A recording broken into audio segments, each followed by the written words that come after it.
안녕하세요, 신작가입니다. 일본에서 2021년에는 생활의 풍요면에서 한국이 일본을 추월할 것이라는 기사가 보도되자마자 많이 본 기사, 댓글 많이 달린 기사 상위권을 기록하며 화제를 모으고 있습니다. 이상한 건 제 영상을 봐오신 분들은 아시겠지만 최근 들어 이런 내용의 기사들이 일본에서 굉장히 많이 늘어나고 있습니다. 2021년 한국은 드디어 생활의 풍요에서 일본을 추월이라는 기사가 화제가 되고 있습니다. 더 이상 무시할 수 없는, 오히려 일본을 능가하는 수준을 보이고 있는 한국이라며 기사는 설명하고 있습니다. 좀 더 자세히 현재 일본이 한국을 어떻게 보고 있는지 살펴보겠습니다. 국가 경제 규모를 단순 비교하는 경우에는 GDP를 보면 되지만 삶의 풍요로움을 측정하는 경우에는 GDP를 인구로 나눈 수치인 1인당 GDP가 적당하다. 한국의 1인당 GDP는 1953년 66달러에 불과해 당시 한국은 최빈국의 자리를 차지하고 있었다. UN 1인당 GDP 데이터에 따르면 1970년 한국은 279달러로 187개국 중 126위였다. 참고로 북한은 386달러로 104위였고 이때도 한국은 가난한 나라의 하나였다고 생각된다. 그러나 1980년에는 1708달러로 85위를 차지해 중간권에 들어가게 됐고 그만큼 일본과의 차이도 좁혀졌다. 또한 1990년에는 6508달러로 56위, 2000년 1만 1852달러로 48위, 2010년 2만 3087달러로 37위로 꾸준히 순위가 올라 1994년에 1만 달러, 2006년에는 2만 달러를 넘어 2017년에는 3만 달러를 넘어섰다. IMF 자료에 따르면 2020년 한국의 1인당 GDP 추정치는 3만 1246달러로 세계 191개국 중 31위, 동아시아에서는 싱가포르, 일본에 이어 3위를 차지하고 있다. 일본과 비교하면 일본은 엔고의 영향으로 1985년부터 1990년까지 한국을 앞서는 시기였지만 이후 일본 경제가 정체하는 한편 한국의 1인당 GDP는 꾸준히 증가하여 현재 차이가 크게 축소되고 있다. 구체적으로 말하면 1990년 일본의 1인당 GDP가 25,380달러인데 비해 한국은 6,733달러였으며 일본을 100이라고 하면 한국은 27에 불과했다. 한편 2020년에는 일본이 43,043달러, 한국은 앞서 언급한 것처럼 31,246달러였으며 일본을 100이라고 하면 한국은 73까지 따라잡고 있다. 이렇듯 한일의 1인당 GDP의 차이는 좁혀졌지만 한국의 일본 추월에는 아직 시간이 걸릴 것을 의미하고 있다. 이런 수치는 우리가 일반적으로 보게 되는 환율에 의한 1인당 GDP인데 이 1인당 GDP를 통해서는 물질적인 행복도를 충분히 파악할 수는 없을 것이라 생각한다. 환율은 투기 등의 영향으로 통화가 과대 또는 과소평가되는 경우가 적지 않다.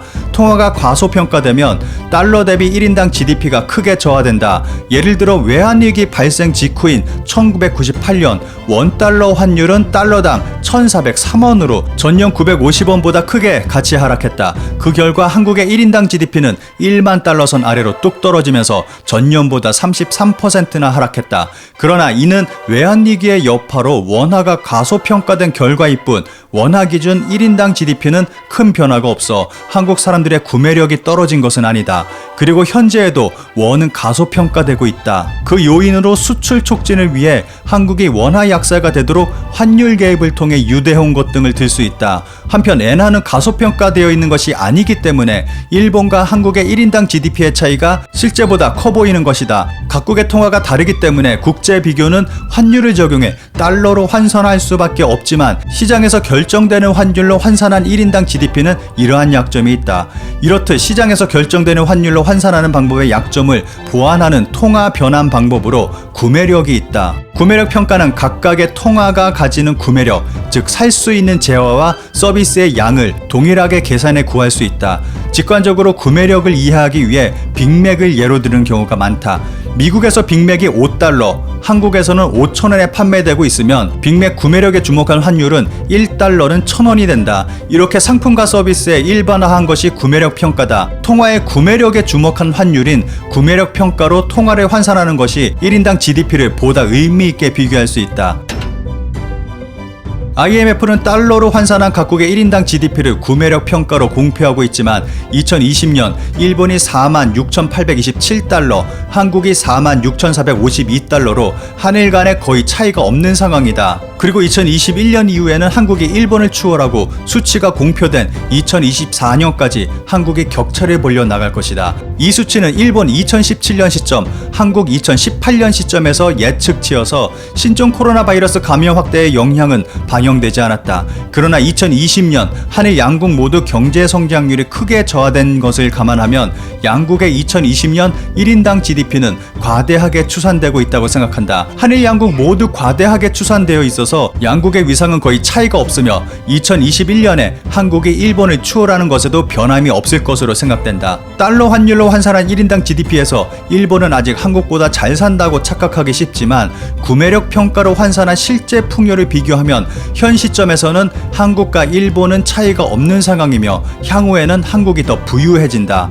한국은 일본을 뒤쫓는 나라라는 이미지가 있었지만 뒤돌아보니 바로 뒤에 한국이 달리고 있고 일본을 추월하려 하고 있다. 이렇게 기사는 마무리하고 있습니다. 코로나 이전의 데이터가 이렇게 나오고 있는데 현재 코로나 시국에서 일본은 크게 타격을 받고 있습니다. 코로나 이후에 나올 데이터에서는 한국과 일본의 격차가 더 크게 벌어질 것으로 예상됩니다. 일본의 경우 높은 물가, 멈출 줄 모르는 증세, 오랜 경기 부진, 심각한 고령화 등으로 일본의 실질 소득이 한국에 뒤처지기 시작했다는 의미로 볼 수 있습니다. 이미 예전에 한국에게 1인당 GDP와 노동 생산성에서 추월당한 일본의 미래라는 기사가 나올 정도입니다. 이제는 선진국이라 말할 수 없는 일본, 아시아에서 있을 수 있는 미래는 최근 들어 이런 자아 성찰하는 기사가 일본에서 많이 보이고 있습니다. 일본 국민들의 생활 수준은 앞으로 더 떨어질 것으로 예상할 수 있습니다. 무엇보다 가장 큰 원인은 멈출 줄 모르는 증세에 있습니다. 2011년 동일본 대지진 이후 일본 자민당 정부는 부흥세라는 어이없는 항목의 세금을 만들었습니다. 이후에는 소비세가 5%에서 10%까지 오르기도 했습니다. 게다가 자민당 정부는 코로나세를 만지작거리고 있어서 언제 코로나세가 나와도 이상하지 않은 상황입니다. 그리고 아베노믹스는 현재 완전히 실패한 정책으로 평가받고 있습니다. 검증 결과 아베노믹스, 물가와 세금만 상승, 모두 가난하게. 이 기사의 제목이 현재의 일본을 아주 잘 설명해주고 있다고 생각합니다. 게다가 차기 총리로 유력한 스가 관방장관은 최근 현재의 일본 상황에서 소비세 10% 증세는 어쩔 수 없었다는 발언을 해 논란이 되고 있습니다. 이렇듯 현재 일본의 국민들은 세금의 공포 속에서 피를 빨리고 있습니다. 구매력 기준 1인당 GDP에서 한국은 일본을 앞서고 있지만 명목 GDP에선 일본이 한국보다 아직 우위에 있습니다. 하지만 이런 상황이 지속되면 명목 GDP도 얼마 가지 않아 일본을 추월할 수 있을 것으로 보입니다. 2021년 한국은 드디어 생활의 풍요에서 일본을 추월, 기사에 달린 일본인들의 재미있는 반응을 살펴보겠습니다. 댓글마다 추천수가 엄청납니다.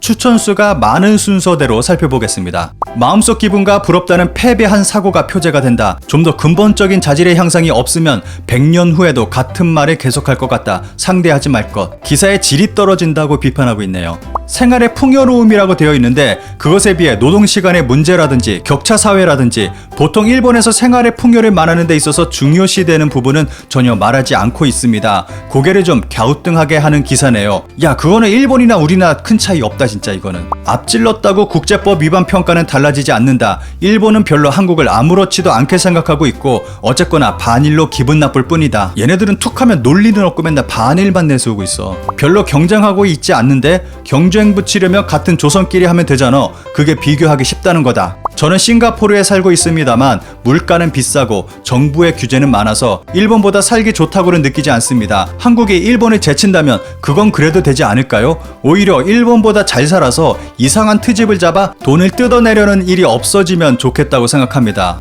뭔가 이상한데? 한국의 보너스 타임이 끝났다. 세계 각국으로부터 혜택받은 산업도 쇠퇴해 간다. 국민 1인당 GDP가 일본을 앞서고 있고 차이가 더 벌어질까? 한국은 각 부문의 부채 처리에 어려움을 겪고 있는 상황이지만 말이야. 얘네들은 댓글에 맨날 지네 얘기를 쓰고 있어요.